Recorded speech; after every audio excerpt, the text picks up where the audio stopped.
Hey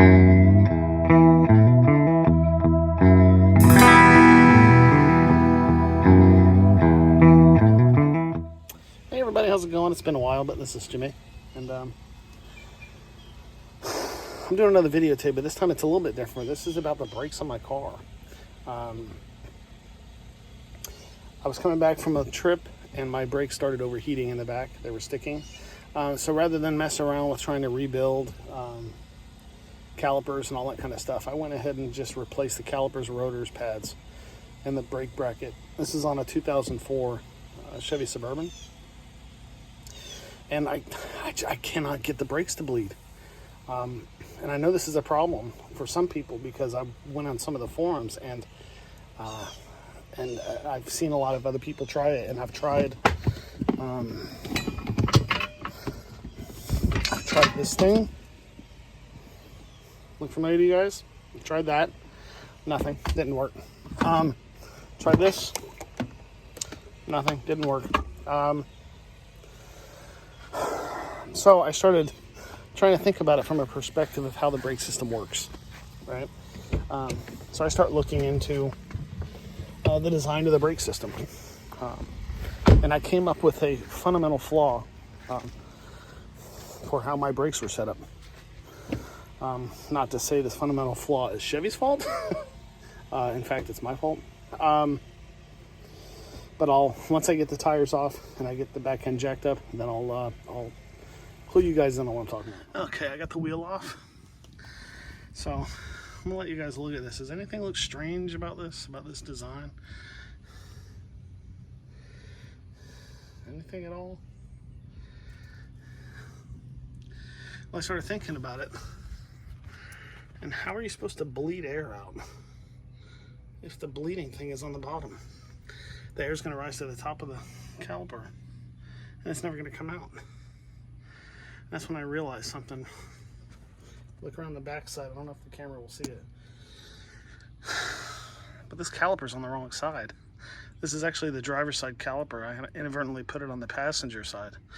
So if you take this, rotate it around, it's gonna be in the front of the wheel. So that means from here, it has to flip upside down to fit. And that bleeder valve will be on the top, which means all the air can come out. I feel really stupid, but I wanted to share this in case anybody else had the same problem. Okay, this is the old caliper. All right, this is the one I took off. Okay, right there, it says R. See, so this goes on the right side of the vehicle, which means it would sit in front of the wheel like this.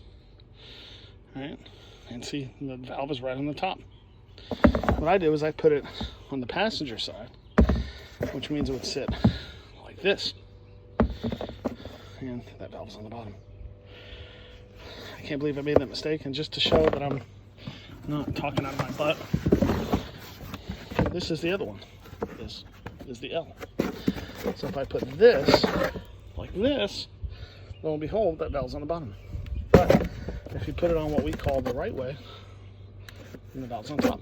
So if you're having this problem, double check, because these calipers will go on and will function in the wrong spot. It just won't bleed. Okay, so now I got it on the correct side. Now I got it on the correct side, and you see the bleeder thing's right there, right on top. So now when I bleed the brakes, that's pointing almost directly straight up. So when I go to bleed it now, all the air will escape out of that thing, and it'll be trapped. So hope this helped.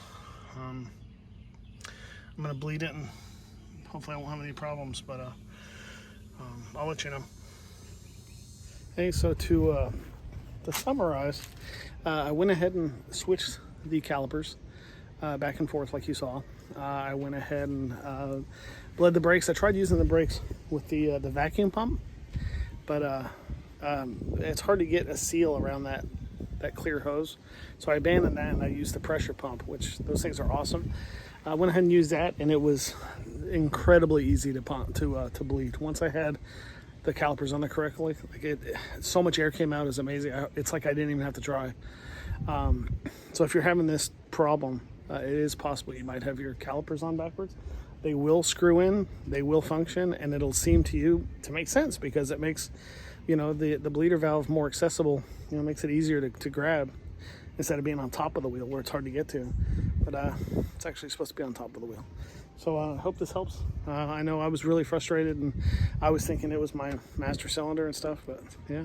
So I hope this helps, and don't be afraid to use this. Just, you know, try not to make fun of me too bad or making such a stupid mistake.